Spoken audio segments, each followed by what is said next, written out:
All right, folks. Look, I try to keep this show informal, and I like this is podcaster month because I'm basically talking to my podcast family, people I've known online for a long period of time, and this cat has been around damn near as long as me, which is really weird because a lot of times when I have a podcaster on there celebrating their 3rd anniversary, their 4th, I'm hitting 8.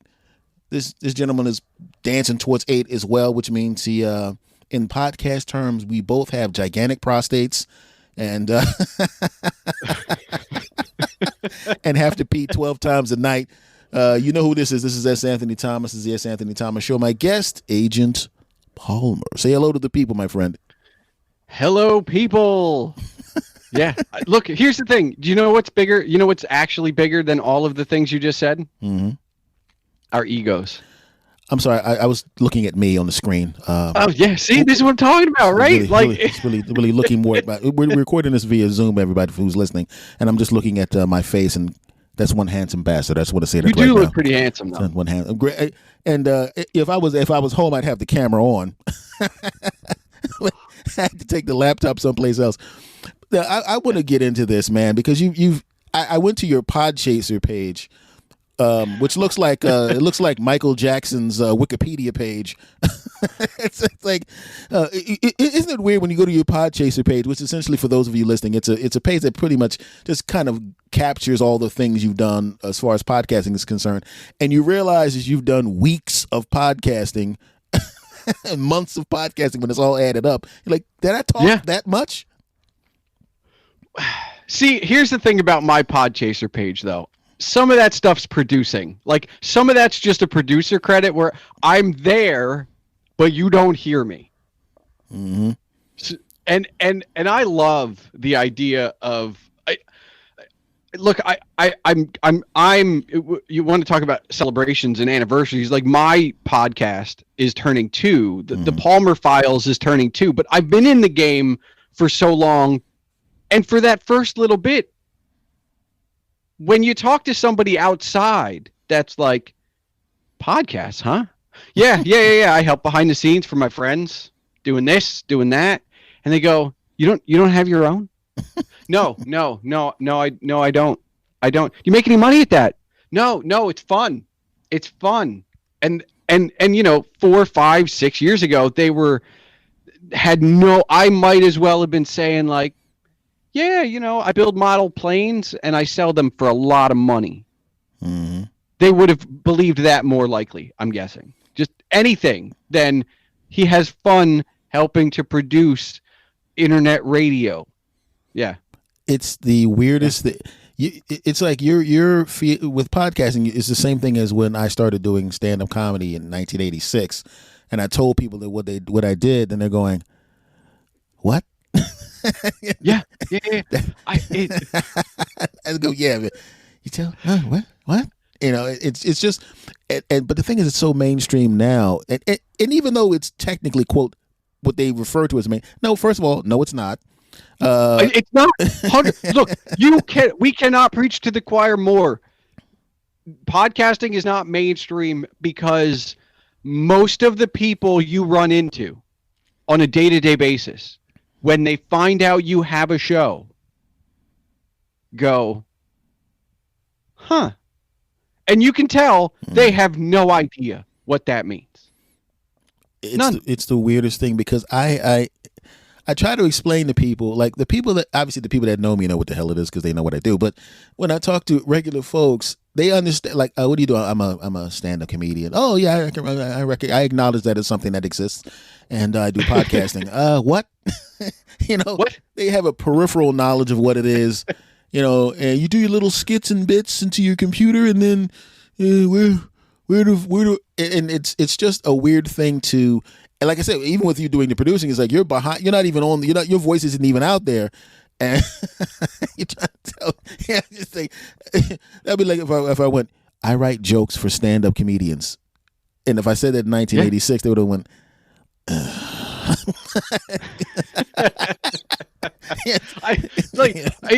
That's how you know we haven't made it yet, right? Mm-hmm. Because this is the thing this is like the falsehood of podcasting. Mm-hmm.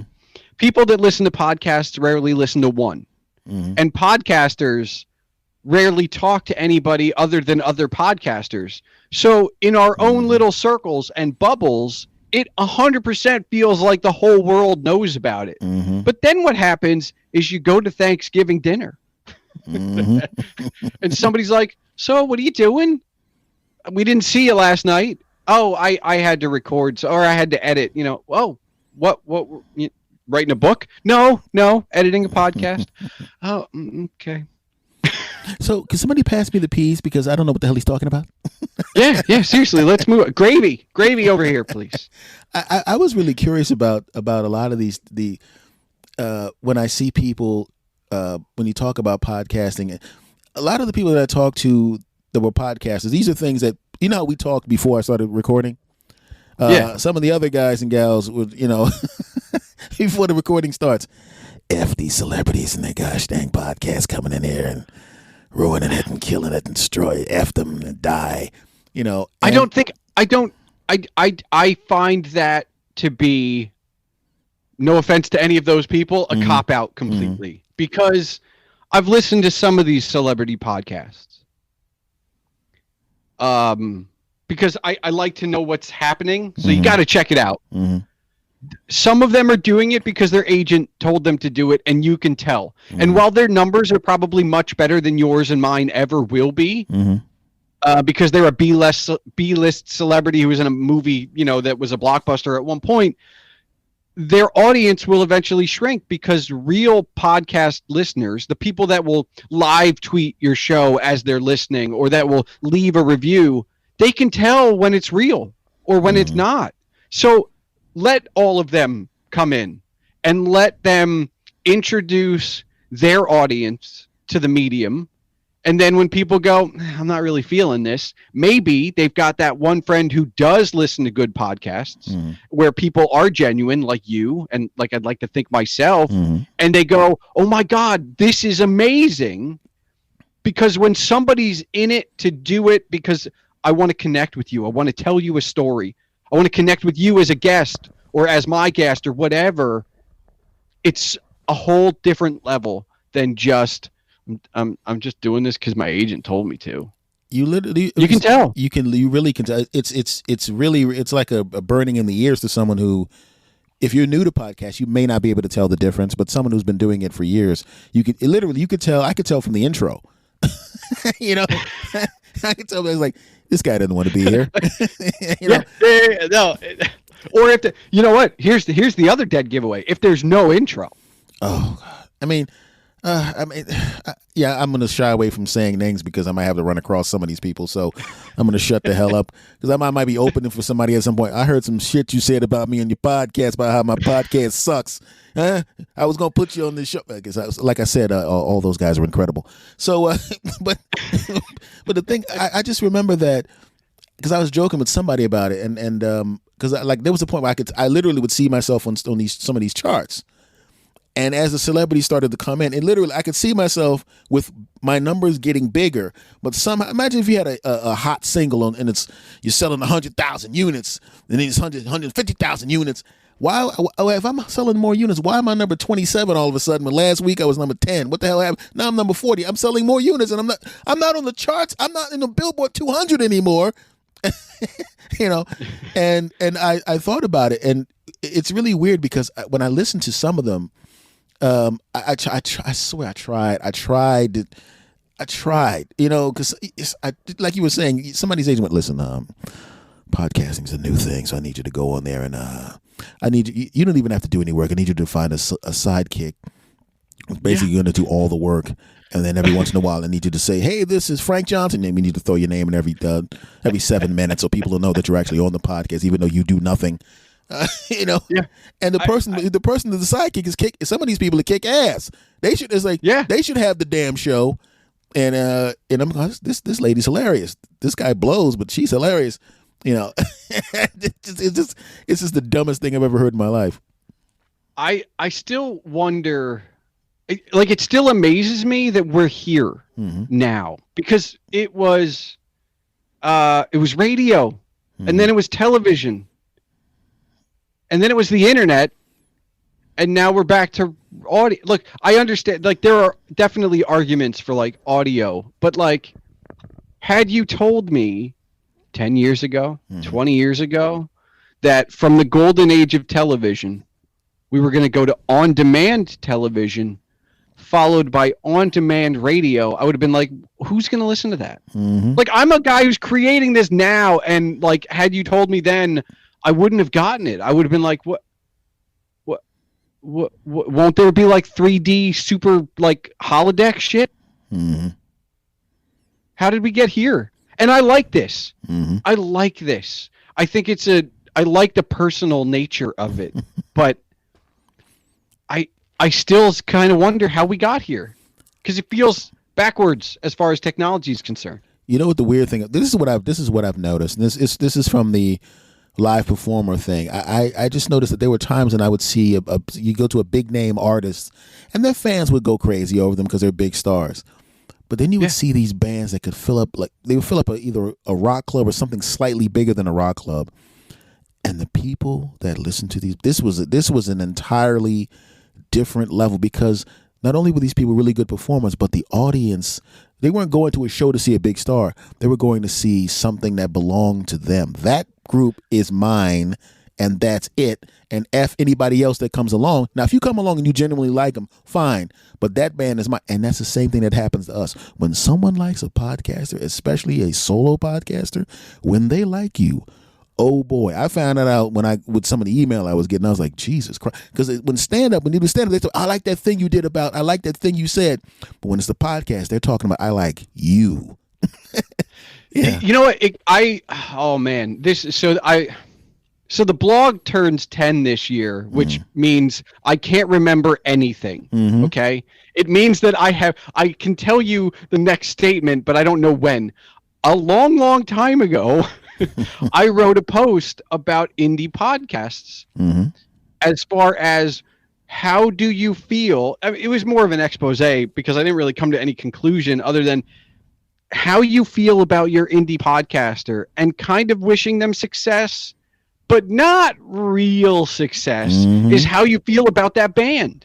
You want ownership of that band. And we all have those bands. I liked Weezer before they hit it big. I liked blah, blah, blah, blah. You know, like, whatever it is, we all have those little, or I liked that movie before it had a renaissance, or what, you name it. And podcasting, to me, when I did the study, in terms of just like sitting around and thinking, like, what happens if one of the shows I listen to got huge?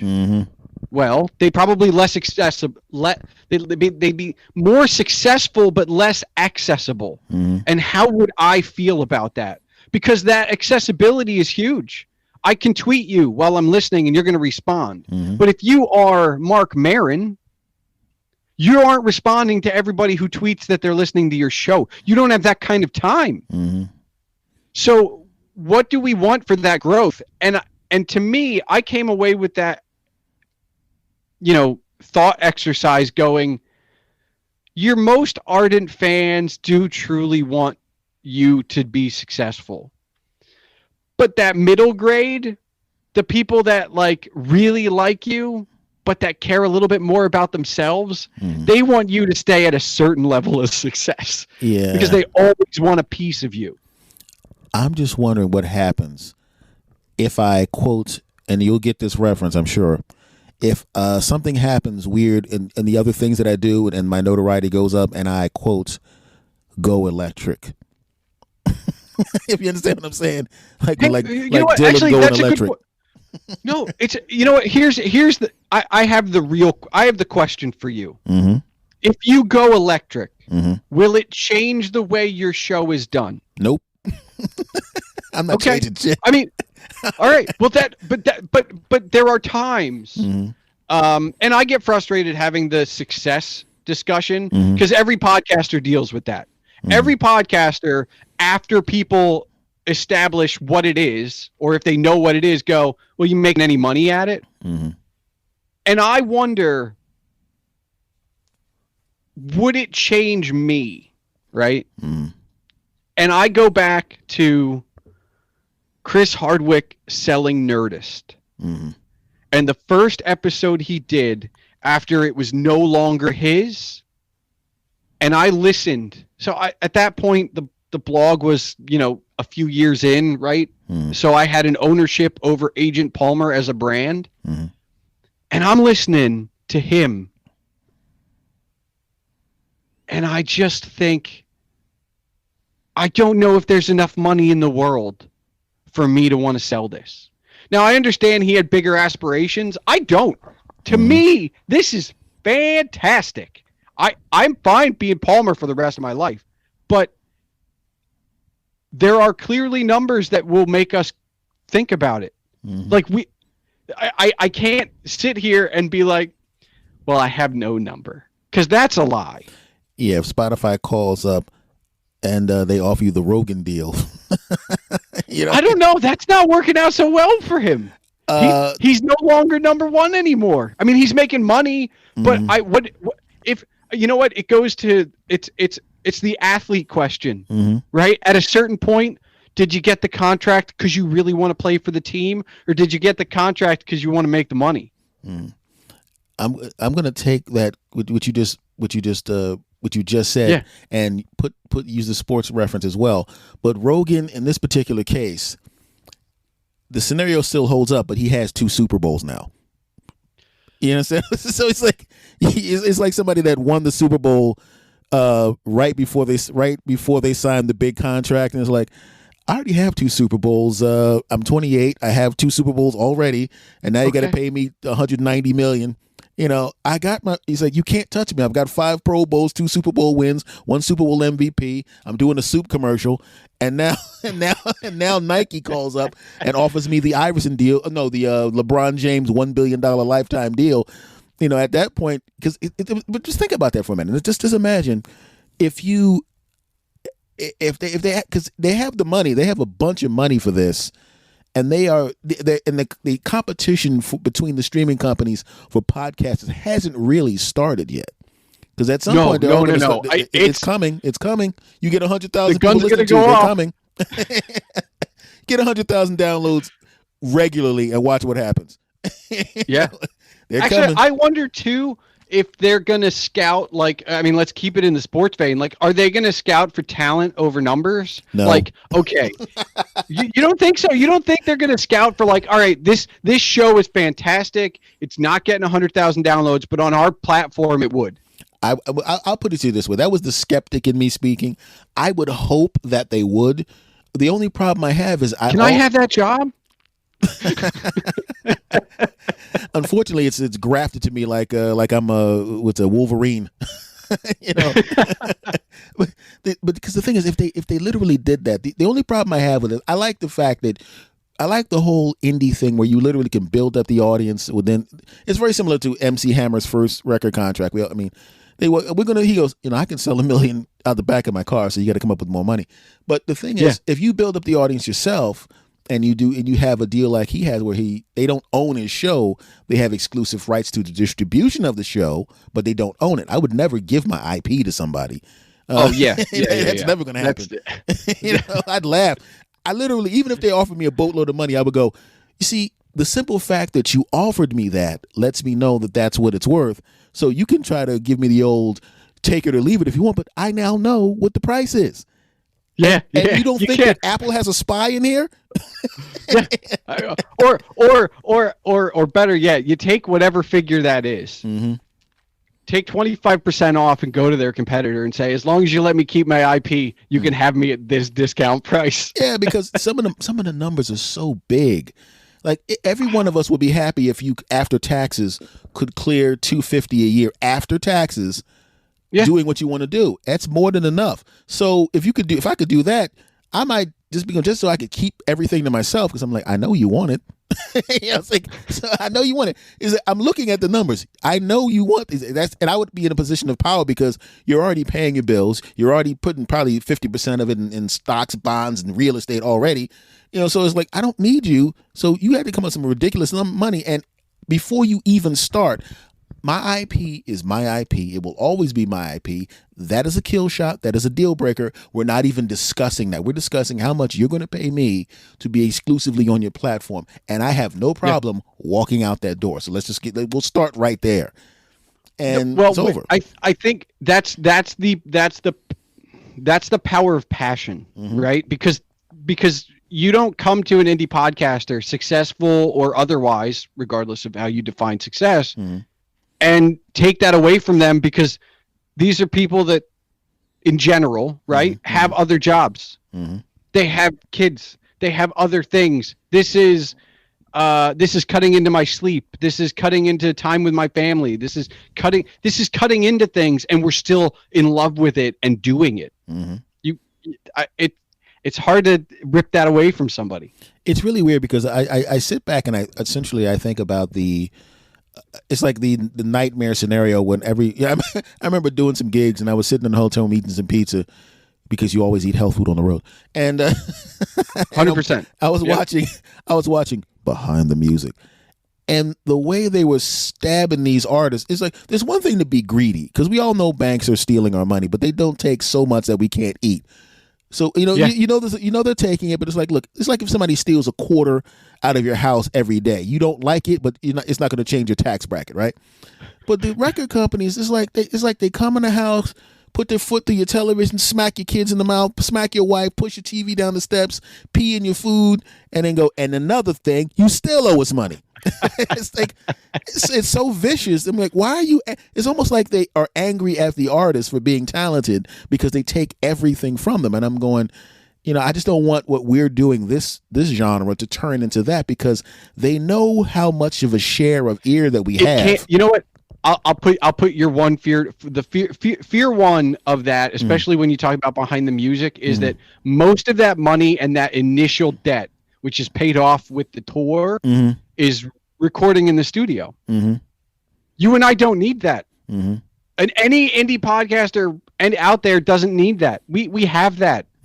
Whether it's your phone, your laptop, your desktop, a full built-in studio in your base, we have that. We don't need to buy that. And that's what put everybody in flux. And what's crazy is that the next wave of musicians are starting out with the studio in their house, so they're not going to have to deal with that. Yeah, which is great for them. They learned the Prince lesson. He just took his money and built a studio. He built the whole studio. He goes, first of all, I write all the music, I write all the songs, I produce everything, and I own the studio. So F you. And now everybody, because first of all you really need is, you could do what some of these people need to do with a Rodecaster Pro or Tascam or Zoom. You can do all of that. And whoever wants to give him one, we can talk about advertising on this show. That's all I'm saying. All I'm saying is that all three of them are fantastic, but I could be persuaded to think one is better. That's all I'm saying. I'm just saying, just like, it's like I'm a big fan of McDonald's, but I like the Whopper better. But if McDonald's were the call, I would just have to say that my view of the Whopper might change. So I just am so. You could do so much. I knew a person who was a musician, and he was doing some things, and he's like, man, studio time. I'm like, how much are you spending on studio time? And he told me, and I went, are you nuts? I said, you literally can buy. All you need is. I said, do you have an empty room in your house? Do you have a closet you can take the clothes out of? He goes, yeah. I said, put this on your walls. Here's the equipment that you can buy. You already know about. And he goes, I didn't even think about that. I said, and that's. You spend a week in the studio, you can buy all of the stuff I just mentioned, get virtually the same stuff, because you play all the damn instruments yourself. Have the people come to your house. At first they're gonna think it's stupid that they're singing in a closet, but it's not stupid. And you listen to it, you're going, and you know how to edit sound. You taught yourself how to do that, so you can clean it up yourself. And now the masters are at your house. Yeah. Yeah. Oh man, like. You know what? Speaking of masters, do you keep the old ones from your whole catalog? Absolutely, and they're in the cloud. I don't know what I'm ever going to do with these, but I have them, and I'm always fascinated because, like, I don't know. Like it's like I'm one of those guys that like it's done, on to the next one. Same here. Doesn't matter if it's a podcast, the blog, any project. I'm done. Another one. That's it. I love it when people walk up to me that listen and they go, "Remember that thing you said?" And I go, "What episode was that?" 179. I'm like, I'm on like 420 now, right? I was like, you ever go back and listen to? This is hilarious. Go back and listen to. You're in year 2. Wait for a while. Don't do it yet. No. Last week, 2 weeks ago, I went back and I listened to episode 1. Oh, don't do that. For an unrelated. Well, okay. So the full disclosure, all right. Because I was working behind the scenes, I had an idea technically and content-wise and production-wise of what I wanted to do before I even got going. I didn't start with like, I have an idea, I think I want to do a podcast. So the first 3 I did right out of the bat, the only real problem in all of it, the format stayed the same. The production stayed the same for the most part. My attention to like trying to clean it up a little bit here and there, but the thing that changed was my confidence. That's the only thing that changed from episode 1 through episode 50 is I'm more like show mode. Like, hey, welcome to the show, instead of the timid like welcome to the show. Like that's the only difference. Otherwise, like I just wanted to talk to people and have a good time. Listen, Mr. 50 episodes of your own podcast. You listen to someone who's in. Hey, look at my pod chaser. All right, how many did I? Listen to this, Buster. I'm telling you, because I started my 8 years ago, so I was in my 40s when I started the podcast. I go back now. I had been a professional comedian. I had been on national television and blah blah blah blah blah.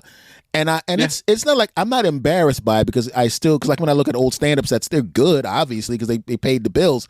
But when I look at what I do now, and then I look back at that, it's like somebody pulls out pictures of you at your first birthday party where you're still learning motor control, and you slap the birthday cake. Just like that's what it, because it's like they're laughing, the audience is laughing their asses off, and people still talk about the first few episodes even 8 years later when they when the new audience comes along, and then they go pouring back through your old stuff. And but it's like just like you were saying just now, I don't know what the hell. It's like somebody will talk to me about something I did 10 episodes ago, and I'm going, I've already written the next 6, so I really, I don't know, I don't remember. I'll tell you this, but it's very weird when you end up having the same conversation, not for just randomly arrive at a similar conversation for an episode that hasn't released yet, and you go, I can't stop this person and be like, look, there's this unrecorded piece of audio no one has ever heard but me and the other person, and we had this exact same conversation. So I try and be nimble on my feet, but like, look, I was a talker, right? Like, I'm a little bit younger than you, and I remember growing up and we talked on the phone. Just what we did. We talked on the phone, a real phone. I mean, I remember the aura around the people in like middle and high school who had a wireless, like a cordless phone, not a wireless, but a cordless phone.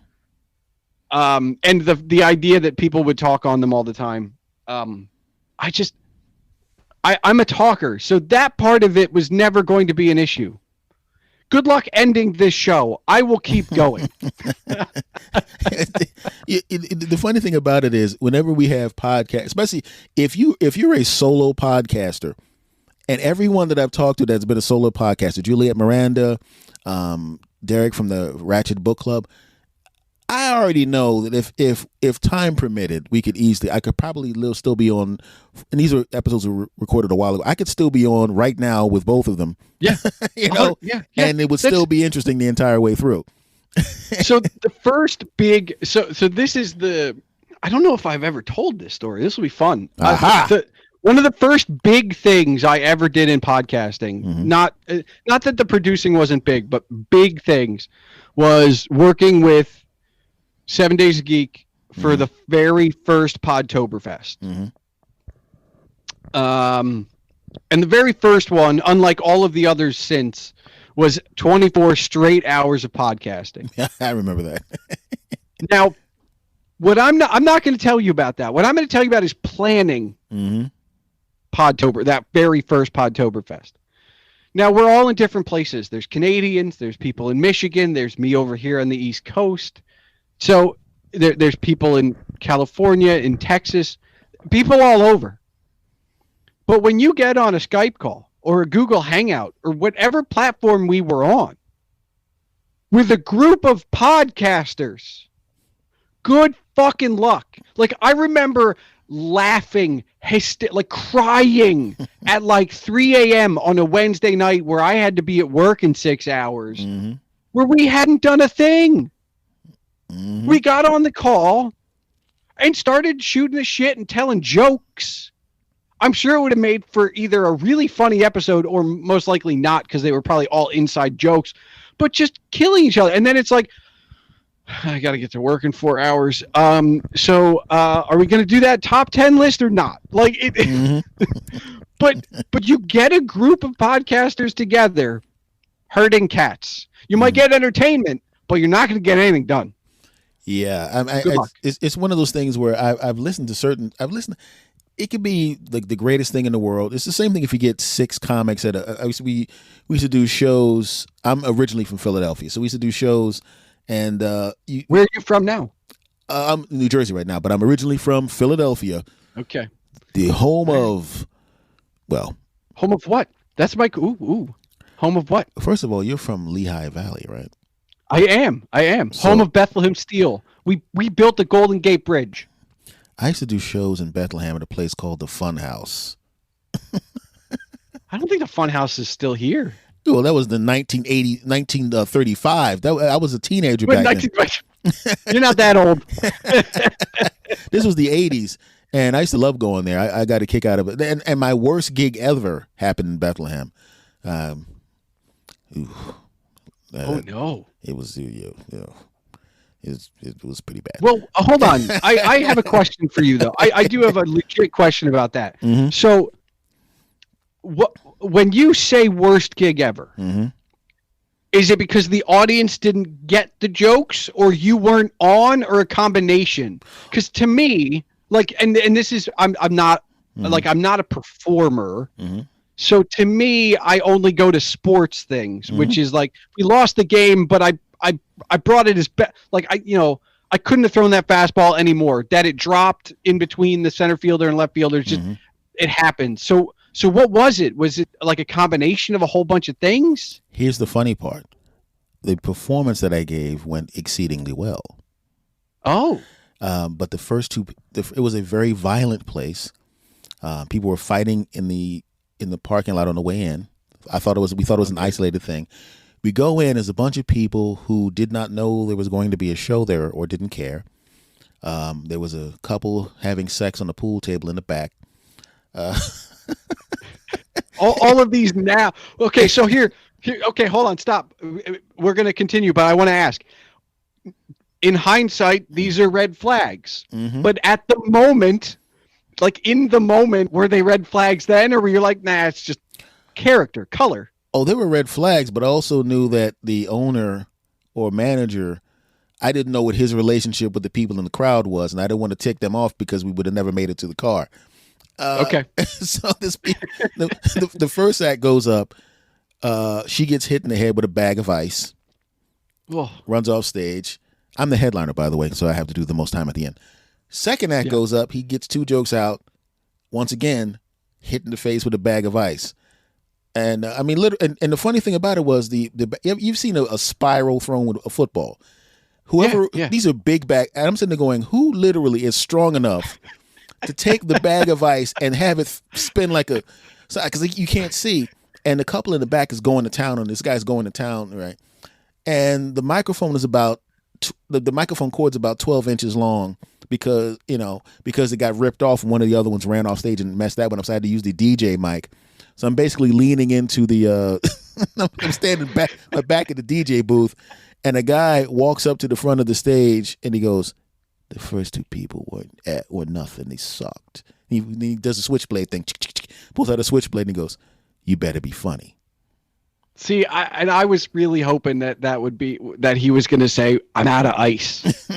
Yeah, I would have rather had that. Well, no, because nobody's going to pick up the throw next. I'm already up here. So I'm doing my. I say, all right, let me just. I'm gonna run through this. I'm gonna run through this act as if nothing's wrong. And I said something smart to the guy because I'm like, if he's gonna stab me, it's gonna happen anyway. So I said something reckless to this guy. He laughs his ass off, and he puts it back in his pocket and walks back and sits down. And I'm going, oh my God, this is my opportunity. This is my opportunity. So I launch into the act as best I can with my back to the DJ booth and the swirled cord, and I'm hearing laughs coming and more laughs coming. I look to my left. The people who were having sex stopped having sex, and were both they didn't disengage, but they were looking at me and like nodding and smiling, and I'm going, I just stopped two people from having sex with one of my jokes. I stopped from getting stabbed, and I stopped two people from having sex. It's a good set. And we got down off the stage. I made because it went so well, and the managers thought we were going to all die. I made the guy pay the other two acts, and then we ran out, got in the car, and literally, because as we were leaving in the parking lot, people were still fighting, but now police had shown up and were beginning to beat the people in the parking lot. I'm watching the police officers club people in the parking lot. We're in the car like, we're never going back to that place again. I say, of course not. You damn near got killed this time. Why was that even? That's like going, I fell out of an airplane and somehow survived. I think I'm going to not fall out of an airplane again. Of course you survived falling out of an airplane. You never do that again. Yeah. And that's why Bethlehem had great gigs at the Funhouse, spectacular gigs there. And the one worst gig ever of all time in 30-something years of doing stand-up was in Bethlehem. So I have both. But there's like 55 good ones and that one horrible one where we damn near got killed. Yeah, okay. But I feel like you probably have that for a lot. Like maybe not that level, but you probably have those kind of stories all around, though. That's the worst ever, yeah. But okay. I did an episode on my podcast about a place where they were throwing they used to throw ketchup bottles at people's heads if they didn't like the act. The glass ones, right? Yeah, like Heinz bottles. They smashing them.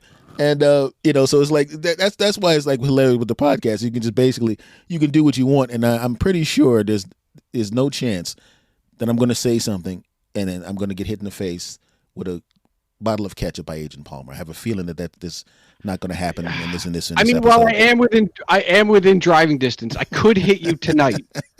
But good luck. But it's going to be plastic because I wouldn't even unless I stop at a diner and steal a glass bottle of ketchup. I don't know where I'm going to find a glass bottle anymore. They have glass bottles of anything anymore. I mean, that's like, who makes fair. Who does that? I saw a guy outside of a supermarket, and they were fighting, and one guy. He saw a bottle. Somebody hit a bottle of Snapple had fallen out of somebody's cart and it was on the ground. And he picked it up and he was going to get into a fight. And he swung it back to hit the wall to break it for a weapon. And it was plastic. He didn't know that. It just went bloop. And I'm laughing. I'm like, I'm like, man, these guys. He just goes bloop. And then he hits it again. Bloop. I'm going, you stupid bastard. You think you're going to hit the wall? It's going to transform into glass all of a sudden? It's plastic. It's always going to be plastic. You guys should just go home and forget the fight. It's over with. Everybody around who was going to try to stop you from fighting, we're all laughing right now. That was just I just seen so many weird things going on like that. Oh man, that's crazy. Yeah, it's just dumb. Now, Lehigh Valley. I want to test something. What did you just drink just now? Water. And I got coffee. I got water and coffee. No. The only reason I asked you that is because I wanted to make you say the word. It's water. It's water. Also a creek, not a crick. Mm-hmm. I needed you to say water because I don't hear your accent, You don't hear me say water because we say it exactly the same way because Yeah. Pennsylvania dudes say water. I say it around other people. Somebody goes, "You're from Philadelphia, aren't you? You're from Pennsylvania." Yeah. How could you tell? Yeah. Say it again. What's H2O? Water. Exactly. Water. Yeah. It's like, even Saturday Night Live did a bit about how Pennsylvanians say water. And I'm going, well, it's not like you don't know what I'm talking about. I'm dying of thirst. Here's some water. I really wish you had some. It's a glass of water. I don't know what you're saying, bro. Look, and you know what? I've basically lived here most of my life. Mm-hmm. I spent a little bit of time in northeastern Pennsylvania, and then I came back. Mm. Geez. I mean, there's a reason why Pennsylvania and Ohio too are the states that they decide. There you go. It's basically just like the country. East Coast, West Coast, Middle Pennsylvania. It's exactly the same as the country. East Coast, West Coast. Because when I would go to Lancaster, notice how I said Lancaster.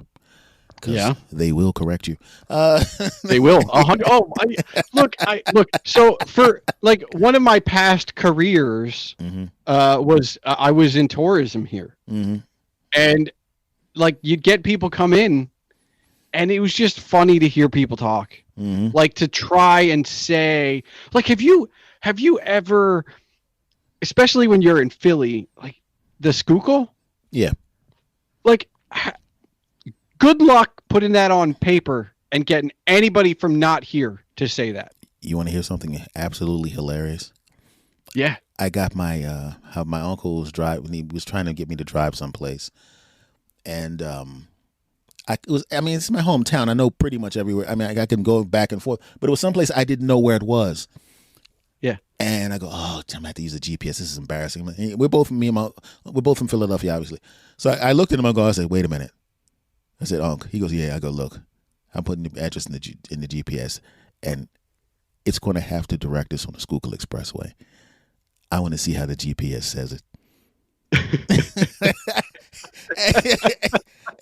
We're both like, he goes, oh my God, you're right. I said, this is going to be good. So we're 15 minutes away for some fun, brother, and we're driving. Make a left on the Schuylkill Expressway. We're laughing hysterically in the car. I'm going, I said, this is going to be great because she has to say it like 5 more times. Make a left on the Schuylkill Express. I'm like, she sounded like Tim Conway doing that character, that character on the Carol Burnett show. And Mrs. Wiggins. Yeah. And Mrs. Wiggins. As for the GPS, because normally the GPS sounds very. Make a left on Market Street. Make a left on Chestnut Street. Make a right on. Yeah. And now there's Schuylkill Expressway. That was the best. It was just certain street names. I just knew it couldn't say because these indigenous words can't say. Not Indian, obviously. They don't like to be called Indian. So it was like, but there's so many of those in Philadelphia and around the area that are from indigenous names. So, but just listening to the GPS, I wonder if they've made enough. I bet you they've updated that because it's just too funny. But that was hilarious. You'd think they'd have to, like, just because at some point you become a meme in yourself. You know what I got was hilarious. I was using you. Do you use your GPS that much? No, not often, but I do. On your phone? Yeah. You use a Google or Waze? Google. Okay. Well, actually, Google owns Waze, but what they were doing is they do celebrity voices. Yeah. And a few years ago, this is like gold. And I was so glad I recorded a piece of it on my screen. They had Mr. T as the voice of Waze.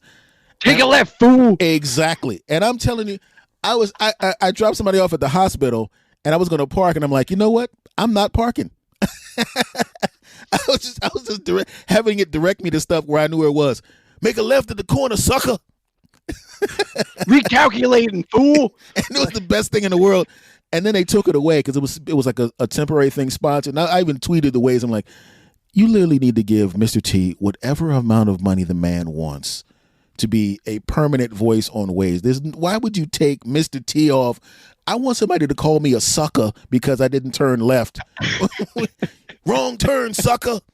I just want the inside joke when he drives by any airport where he's like, I ain't getting on no plane, Hannibal. I ain't flying, sucker.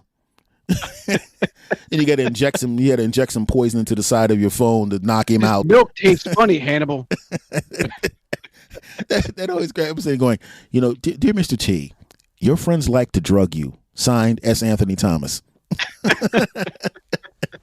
It's like, your friends, I think I'm sitting going nowadays, you would have to cancel everybody on the A team except Mr. T.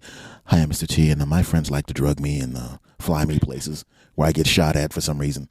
And I don't know why they're doing it, but for some reason they like to fly me places. They always pack my comfort welding gun. Welding he doesn't have sucker. A comfort blanket. Comfort welding gun. Dun, dun, dun, dun, dun, dun. All right. So here's my question to you: A-Team van, Knight Rider kit, or Airwolf? I'm gonna go with Knight Rider kit because that's as close to a Tesla as I'm gonna have anytime soon. See, I think I'd go with Airwolf. It doesn't talk, man. I know it doesn't talk, but here's the thing. I don't know why, but I love the idea of a helicopter that goes like supersonic. That always captured me. Well, yeah. Well, let me tell you this. Are you going to have the fun of having your car say, Agent Palmer, you should have not done that. Someone was sitting on the car, Agent Palmer. Don't believe No, that. I also won't be able to control it with my Fitbit, which, by the way, given the updates in technology, you would be able to control Kit with your Fitbit, I'm sure. Well, hey. Or your Apple Watch or whatever. Oh yeah, but I mean that to me, I always got a kick out of it because as old as I am, I remember these $6 Million Man toys. I was a little tiny boy at the time, but it's just remember these toys, and but I just get a kick out of it because the van. It's an iconic van because it was in all the episodes. But let's get real, okay? Did Mr. T have an evil twin that came up with bulletproof trucks to fight him like they did on the Knight Rider? No. No, but Airwolf did have an evil twin that was Red Wolf. And it was haunted by the ghost of its owner, if I remember correctly, or creator, whose name was Moffat, which is different than the dorm room I lived in when I went to college, which was Moffat, which is the only reason I remember that. I'm trying to figure out how you remembered Airwolf. Okay? Get that. I'm telling you right now, Airwolf, you can't put Airwolf in your garage. You can't park Airwolf in front of your house. No, I can't. Actually, I need to move to because you have to hide it in the mountain. So I got to find a mountain somewhere. Actually, you know what? I mean, the tunnel. You notice how we just hide it near a tunnel. You notice how we just completely ignored and blew the A-Team van right out of the conversation? 100%.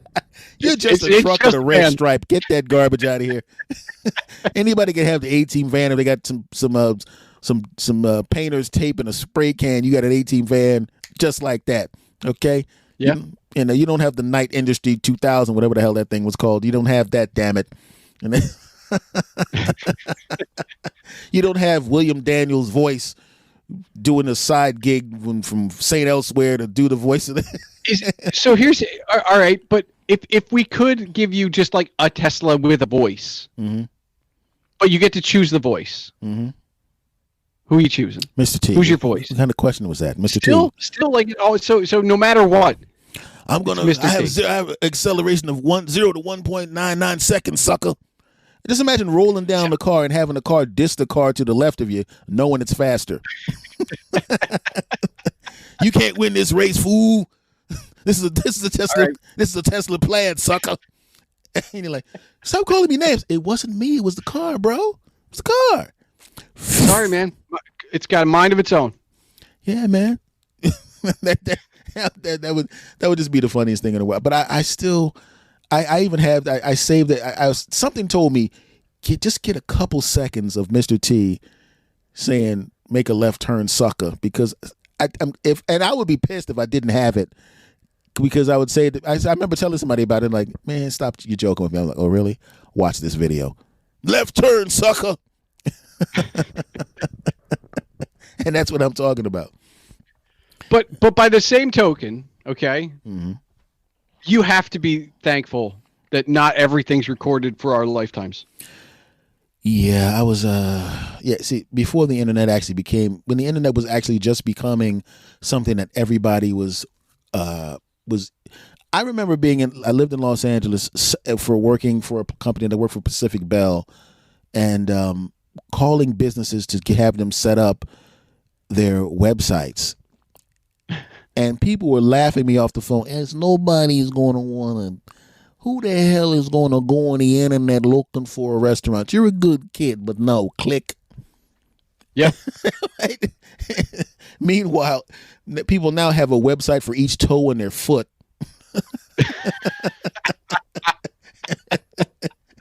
Pinky toe foot, pinkyfoottoe.com.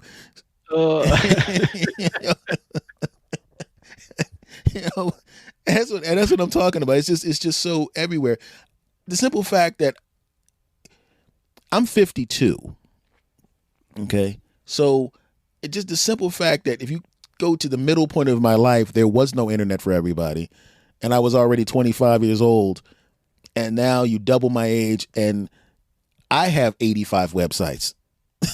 you know what I mean? It's like, what the hell, man? It's just everywhere. And if somebody would, like you were saying earlier, if somebody would have told me, you're going to be interviewing people sitting in sweatpants with a laptop, and you'll have recording equipment spread across your desk, and that's what you're going to be doing, I don't know, like, yeah, so should I hold my nose so I don't suck in some of the air of what you're smoking right now? Because my job does drug testing, and I don't want to get a contact high from whatever the hell you're smoking over there. It's the same as the work at home thing. Mm-hmm. Like, even 5 years ago, work from home? Mm-hmm. No, you're coming to the office. Like, what are you doing? You said you had the Rodecaster Pro sitting around. One of the reasons I didn't get it is because I got the one I'm using now, to prepare to go to where I was going to talk to people. And just like you were just saying, now everybody's working, and it's so easy to just send a Zoom link or a Skype this or that to just people, and people are just people that would have normally said no because it was a pain in the ass. They can carve out a chunk of time when they're just sitting at home watching them. I could watch 2 episodes of The Big Bang Theory, or I could have or I could Can I tell you though? I do have Zoom burnout though, because like I'm currently unemployed, and I've been looking for a job, and I have to tell you, I'm emailing people, just doing some networking. Hey, maybe we should have a phone call, and they're like, yeah, let's Zoom. No. This is a phone call. There's all those things about like this meeting could have been an email. Well, this Zoom could have been a phone call. That's it. There's nothing wrong with the phone. Why? It doesn't need to be a Zoom. This, yes, sure, we're doing a thing. Just to talk? No, it's a phone. That's what it's for. You should just get really real with the person. Go, listen, I need you to understand something. This could be a phone call instead of a Zoom. I'm going to let you know right now, it should be a phone call, because I'm going to sit here with my shirt off scratching my balls anyway. So you're either going to listen on the phone and not have to see that, or do a Zoom call where it's going to happen. I'm just telling you right now, you should choose the phone call. You just gave me an idea. I don't think that's the threat. I think the threat is we're either going to have a phone call, or I'm recording it and releasing it as a podcast. Wait a second. You're like, all right, well, now I'm just banking episodes. This is great. I don't care if you don't give me a job. That's fine. I mean, I'll get one eventually, but like this 35 minutes of you not saying anything, responding to anything I say, this is gold for the internet. It would be kind of hilarious. And we like to talk about your credentials. Yeah. Where were you born, sir? Huh? You married with children? Let's talk about your childhood. What the hell is this? What are your 5 desert island albums? Let me ask you a question. What do you think about the deficit? The hell is this? I'm trying to give you a job. Are you vaccinated, sir? Let's fight about that. Red or blue? Red or blue? That is definitely one way you can start a good old fashioned fight online. Is just mention just. I did that a couple of times just to humor myself. I just typed in vaccine ? And just watch people fight underneath it on Facebook. You mother jumper, you mother jumper, your mother, you dumb bastard. I love look, I come at it from this standpoint of like from afar. Like I love Twitter because Twitter is what you make of it. If you follow assholes, then your timeline will be full of shit. Don't follow assholes and it won't be. But there's a part of me that's like, okay, all these people, when you see it trending and I click on like what's trending, you know, I'm going to do my own research. That's cool. That's fine. That's fine. But we know you're not, because you're not going to school to get your advanced PhD to learn how to work. Like, I don't know if you've watched any college football in the last 5 to 10 years, but they always have that shot when they're doing like the standard, like this college gets the promo during the football game of like somebody playing with science equipment. They don't just give that to anybody, right? So if you're going to do your own research, good luck. Good luck. Yeah, you have to understand something. I'm doing a quadruple blind study.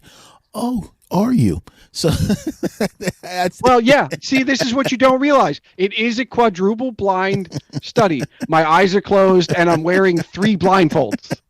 It's just funny watching the level of,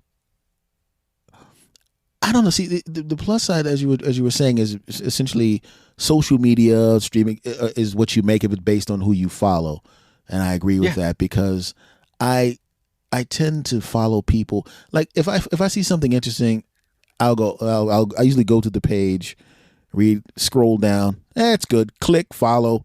You know, I don't just follow everybody. First of all, I don't really pay enough attention to who's following me usually because I just go by, read for a few minutes, then I got to do other stuff just like everybody else does. But to watch people, it's interesting because I think, just imagine if Twitter was around in say 1978 when Roots came out. If it was around in I mean, that would have been. You know what? I mean, think about it. Like, can you imagine, like, going back even further? Like, don't get on the New York Thruway. These hippies have fucking blocked it all up. I was going to say, just imagine what the Summer of Love live stream would look like. Hashtag weed and banging. Yeah, but it's just a smoke show, right? Like you wouldn't. Because when I lived in San Francisco, I went right. The first thing I did, I slid my ass right to the Haight-Ashbury immediately. I went right there, and I stood there, and I went. So let's see, it was 93. So I said 30 years ago. Huh? Now it looks like South Philly or the Village in New York. It's just retail stores. You know, it's like everything that those people would have hated to death. It's like everything. It's like just look like let's sell everything. And it's like decades earlier, bro. Love, man. Let's have a store where everyone pays what they can afford, bro, and they can There have been there's this renaissance of like the 60s and 70s as far as like documentaries about the time and stuff. And look, I'm a voracious reader, and I enjoy reading about that time period because it's a fascinating time period, and like you got figures like Dylan and the Beatles and the Stones that are just like they're trends. They were transcendent then, and they still are now. But Dylan rode across the country in a train, and regardless of how much you ascribe that to being myth or being real, he did travel from California to New York without a job. Good luck doing that today. Like, good luck. Nobody's going to take you in. Nobody's going to like give you a meal for a song. Good luck. You'll make it a day. Know what? Want to hear something hilarious? Yeah. In 1993, I went from Philadelphia on a Greyhound to Los Angeles with no job lined up. Now, was it a straight shot? Well, you can either do, depending on what time of day you leave, you can either do 2 buses or 3 buses. 2 buses is the first time I didn't realize that because I've done it several times. So the first time I did it, well, actually, the other times I had things lined up. Well, I'm not an idiot, but first time, but I go. I didn't even have a place to stay, so I figured out when I get there. We figured out when we get there. Stupid. I mean, you well, no. Look, it's the brilliance of youth. You can get away with that kind of stuff when you're young. It's the idiocy of youth because if I had a couple of experiences along the line of the Bethlehem show. Okay. All right. I had about a handful of those, and this had nothing to do with shows. This was just living. Yeah, there's a couple of bad ones. There's a couple. There's a couple of bad ones in there. One, my buddy and I had to pretend like we were fighting, so we could get our money back. We had a fake fight, so we could get our money back from the place we were staying. We were like, so we're gonna act like we're gonna try. We because you have to time it to the point where you have to act like you're gonna fight. We were never gonna fight. We're best friends. Just long enough to get the money back, but get out before the police are called. So, yes, that's a science, my friend. Yeah, and if you try that 10 more times, you'd get shot the other 9 times.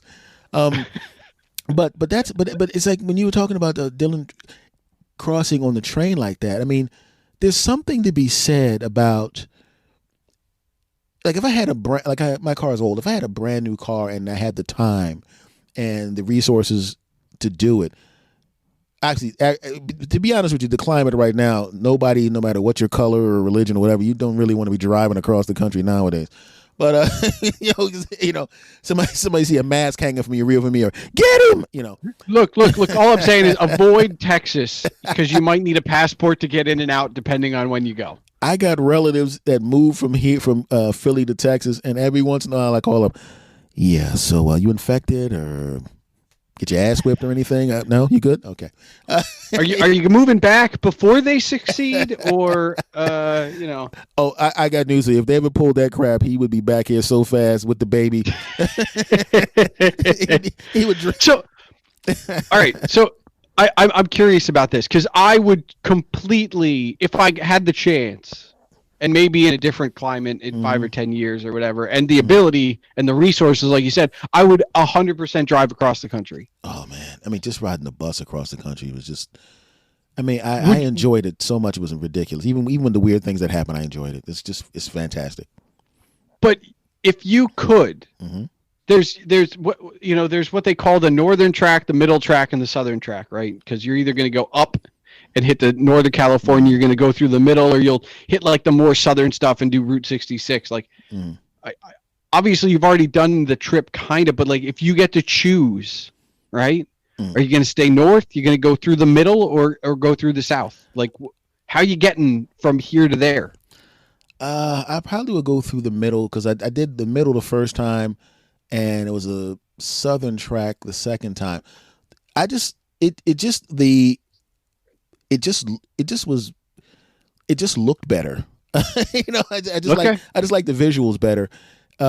Because, and also when you stop into these different places, you're there. I don't know how it's configured now. But at the time, you wind up, you're in Oklahoma, you're in St. Louis, you're in all these different places I had never been at the time. And you get to see, when you see that when you're in St. Louis, Missouri, and you see that, you're like, oh God, that thing is bigger than I thought it was. I was like, gee, I knew it was big, but good Lord. You get off the bus and, in certain places, and it's like being in what I imagine Europe to be, because from Europe, you go there, you're in France, now you're here, and you're different countries, and it's very similar crossing the country, because you go into a different city and you'll see like dudes with multicolored suits with the gold teeth and the hats with the thing, and they're looking at us like, you dressing funny, man, because me and my buddy are from Philly and New York or whatever, and we dress like, East Coast guys. We wear jeans and T-shirts and sneakers. 100%. And they look at us like, the hell are you wearing? I'm like, I don't have to get dressed up to go to the bus station. Why are you wearing a suit, man? You coming to pick up your wife from a trip at the bus station, and you're going to go home and have sex with her, and you're wearing a suit. Why are you wearing a suit to pick up your wife and go home and have sex with her? I mean, I will say it is a pretty classy move, though. It is a pretty classy move. I'll say that. And even if the ride wasn't so, even if the travel wasn't so good, when she sees you in the suit, I mean, it's pretty good. Did you go to a funeral on the way here or something? Was there somebody? Was there a death in the family on the way here? Because I was making fun of the guy because he seemed like he had a sense of humor. I'm gonna pick my wife up, man. I want to look good for and then we gonna go back to my house and do what it do. And I'm going. So I said, so you wore a suit to pick up your wife, who's gonna get off that bus in jeans and in the sweatpants that she's had on for 2 days, right? And a t-shirt, and then you're gonna go home and take the closet. Are you gonna just hang it right up in the closet? You're only gonna have it on for a half an hour. You didn't even sweat in it. Yeah. You're gonna we were just going back and forth like that. And but that was just hilarious. I mean, I don't know. It's just when I would recommend to anybody listening, because I know, and this doesn't apply to the people outside of the country, because there's people in like Australia and UK and stuff like that are listening. So this doesn't necessarily apply to you. But if you ever get an opportunity, whatever country you're in, if you have an opportunity to travel across it, depending on how your specific country is laid out demographically, go and just meet people. And to the people here in the United States, man, look, if you get an opportunity, even if you go over one state, because some people never really leave their state, just go do it and take a look. Just meet some people. You know what? I'll go a step further. Mm-hmm. County. Yeah. Like because I and while that may sound ridiculous to some people, right? Mm-hmm. Like I've got friends in Canada who are like, yeah, I drove 2 hours to have lunch with a friend. Yeah. I know people that won't drive 15 minutes because they won't go that direction. Mm-hmm. Like, what? I met a couple of people. This cracked me up. I met a couple of people. I was doing some shows in Brooklyn. Now, Brooklyn is, the city of New York is huge. Each borough is the size of my hometown. Okay, so yeah. It's 5 Philadelphias. So I'm talking to a guy and he goes, "Hey, it was a good show." I said, "Hey, thanks, man." I said, how often you coming back up here? I said, "Well, I'll come here maybe a couple times a year." And we were talking, and then it came to the point where his physical body, had never physically been outside of Brooklyn. He had never gone to Manhattan, had never gone to the other boroughs. And I said, "You've never?" I said, "So technically I, from 100 miles south, have been to Manhattan more times than you, who lives in the city." He goes, "What am I going to go there for?" And I thought about it. But you know what? If you really think about it, if you live in a big enough city, if you live in New York, in my hometown, if you live in Philadelphia, you really, I've left billions of times, but you really don't have to leave Philadelphia. You can go to school, you can get a world-class education, you become a doctor in Philadelphia. Every show that's live, every major star is coming right to you, right? So technically, you don't have to leave. But I was talking to him, I was like, "Dude, you gotta." I'm like, "Dude," I was like, "Dude, at least go to Manhattan, bro." I know everything comes to you because you're technically part of New York. But as I'm telling you, it's like I know you love your city, your section of the city, but just you got a car, just go down to Philly, go to New York. Come on, bro. it's so weird though. Like if you get to a big enough city, mm-hmm. right? They're not from none of them are from New York City. Mm-hmm. I'm from Brooklyn. I'm from Queens. I'm from Staten Island. Like that. They're not from New York City. Mm-hmm. They're from those places and pieces of New York City. Yeah, I know people that are from sections of a city. Yeah. Yeah. Look, and more power to them. Like, because if that's your identity, I like who, good for you, I guess. Like I was born in Bethlehem. I live here now. Mm-hmm. Like, it's not going to be the first thing I say. Mm-hmm. I don't know why. I don't lead with it. I guess it's West Wing. There's a line in West Wing where it's like, what's with people in Chicago that are always so excited to tell me they're from Chicago, and the other guy who's from Chicago is like, it's a Chicago thing, and I guess maybe this is not one of those places where you lead with it. Here, I got news for you. Philadelphia guys, New York guys. they'll tell you where. First of all, Philadelphia guys. You really, you're from Pennsylvania, so you probably can't really hear our accent. But outside of Philadelphia, it's not so much. It's not. He's like there's a black guy Philadelphia accent. There's a white guy Philadelphia accent, and I can't hear them because I'm from Philadelphia. So it doesn't sound like an accent to me, but I can hear when other people go, "Hey, it's Anthony, man. What's going on? What was it? You're from Philly, right?" I go, "Yeah." How'd you know that? Really, bro? Okay. I was like, dude, I can't hear my Philadelphia accent. I think and with me, it's kind of like words, like specific words, not the overall thing. But it's like I knew you were before I knew that you were from the Lehigh Valley. As soon as you opened your mouth, I knew you were from Pennsylvania. To me, Pennsylvania is to me, it sounds like Pennsylvania is the Northeast without an accent. Mm-hmm. Because by comparison to Boston and New York, mm-hmm. and even Jersey to an extent, we're not that. We don't have that. Mm-hmm. So it's like when you remove all of that, you end up with Pennsylvania talk. It's just it's just whenever I would do some gigs in central Pennsylvania, I would just sit there and I'm going. I'm sitting at the diner and I'm listening to everybody talk around me and I'm going, okay, I can hear it now. I can hear it a little bit. I can hear it. Especially when I would go to State College and back then you had all the Papa Joe stuff on every freaking thing. I was like, golly, man. It's like I was at a diner. I'm like, the man's on the plates. I mean, come on, man. I'm eating fries off of Papa Joe's face. So it was just, and I could listen to the accent. I was like, yes, yeah. I can see. I can. I don't want to make this the Pennsylvania episode, but I do have a question for you, which mm-hmm. is, have you been that person that was like, we're going to the diner and you're gonna have some Scrapple? No. Yes. So I've taken girlfriends to I've had girlfriends I've taken to, they've had Scrapple. They gave them the cream cheese deal. I gave them, that took the Pats and Geno's in Philly. I've done all of that stuff because they all want it if they're not, because I had some girlfriends from like Washington State and other sides of the country that I would meet them when they were working here, and for some reason, there was like 4 or 5 of them when I met them like right after they got here. And it was like, and I would like to get a cheesesteak. I'm like, oh, really? I don't know if we have any of those here. What? I was like, I'm just messing with you. Of course we have. It's Philadelphia. Same damn joke everywhere, especially if I know they're from far away. I don't know. We don't sell those here anymore. What?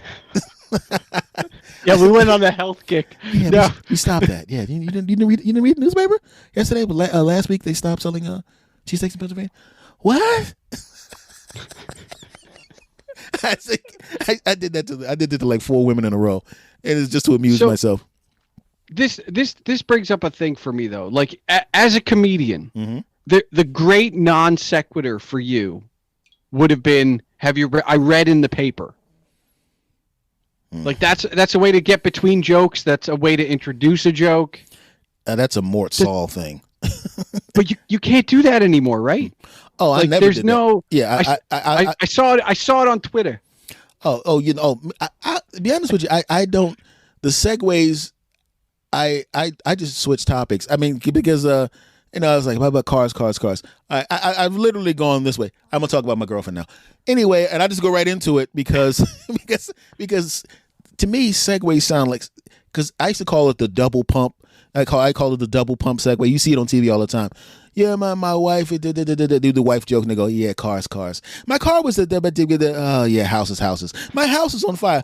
Oh yeah, kids. You know my kids. I used to call it the double pump segue because people do that on TV all the time. It's like, boy. I tell you, boy, pencils. See, but to me, that's an East Coast, that's a Northeast kind of style of talking, though, because I've got friends who will just, the Giants, they're not doing so good this year.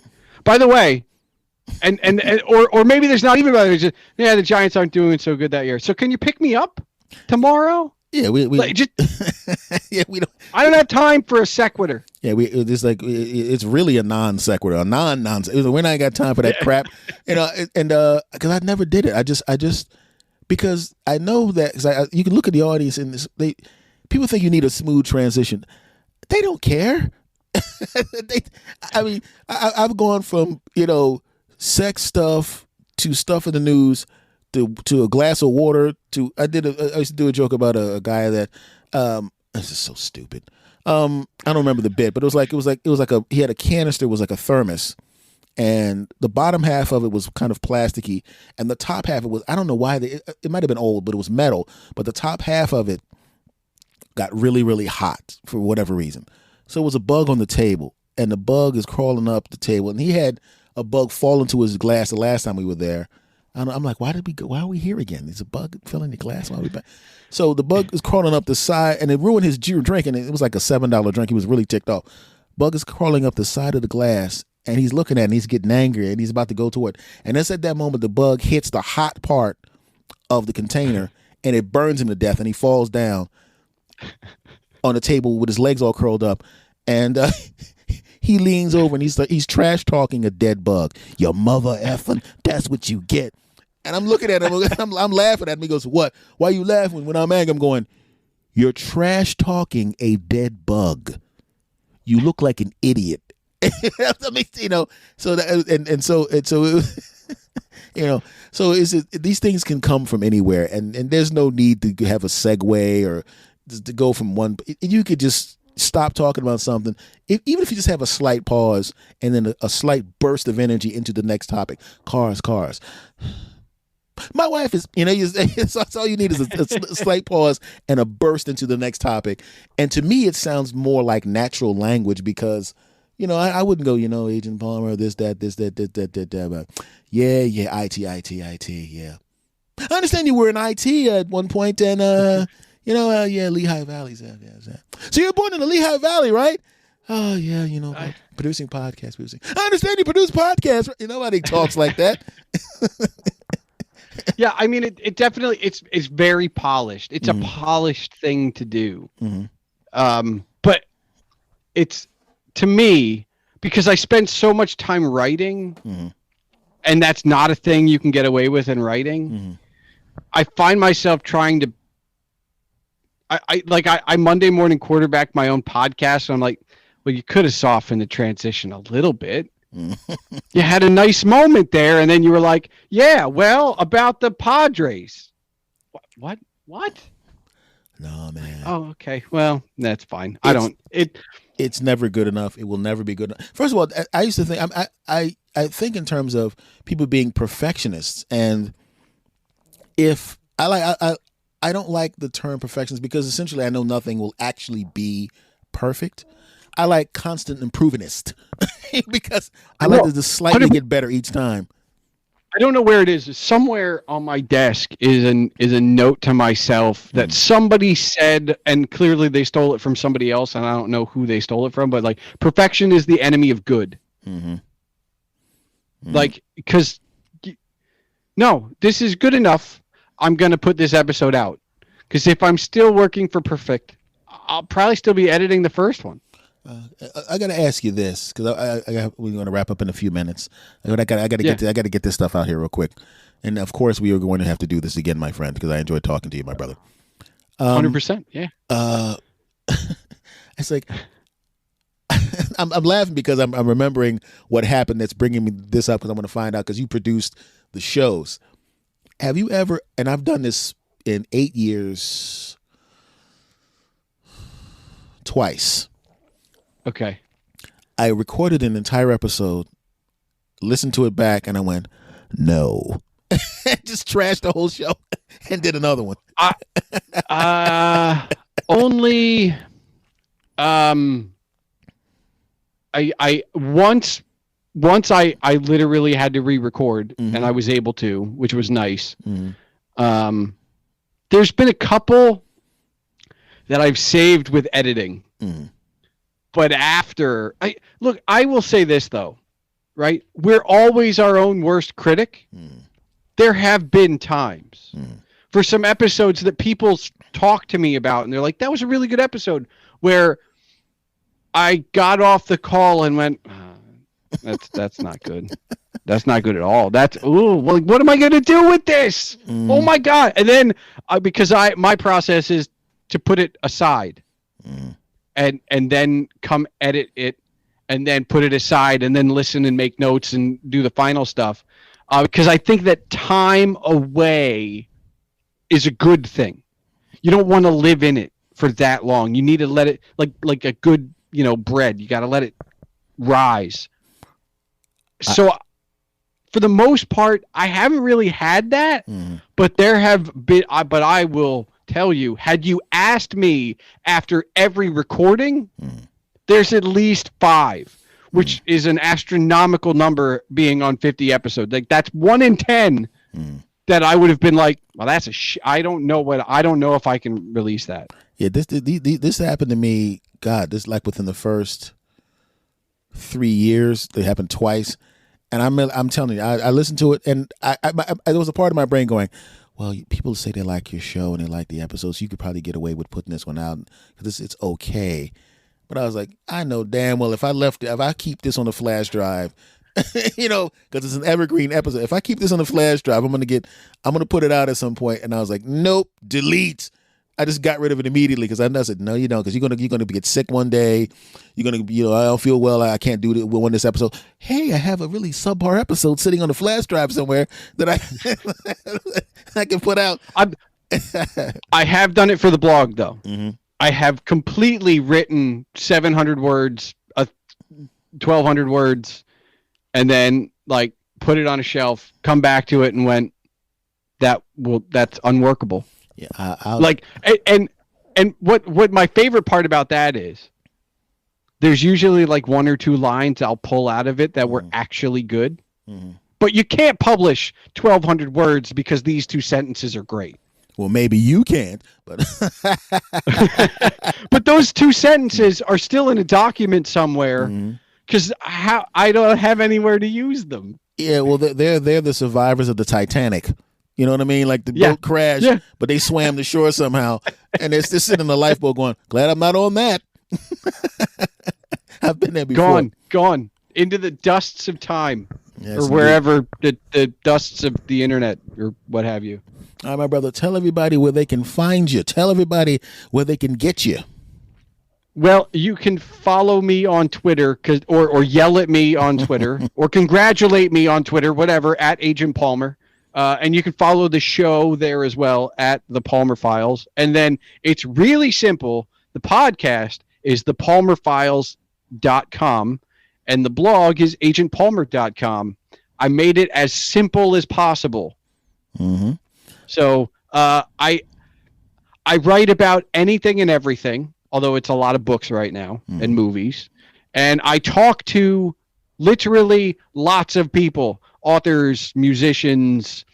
I have lined up some guests, but until they are solidified, who knows? But it's this right here. It's long form conversation as a podcast, which is my absolute favorite format.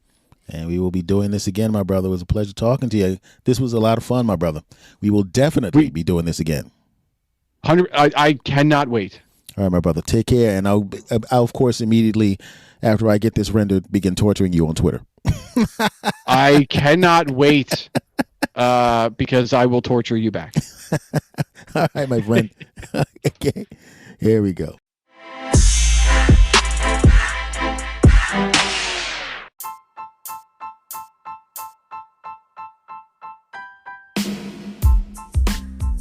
All right, everybody. Thank you very, very much for listening to another show.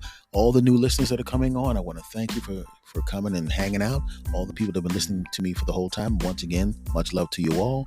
The family is growing, and I love every last one of you. If you love this show, and you did, do me a favor, rate and review this podcast on whatever podcatcher you're playing. 17 stars, please. Okay? If you haven't subscribed, make sure that you do. And tell a friend to tell a friend to tell a friend about the podcast, okay? Much love to you all. We'll see you again next time. I appreciate you. I love every last one of yous, and we're going to have more fun in the future. Thank you, and I'll see you next time, my friends. Take care.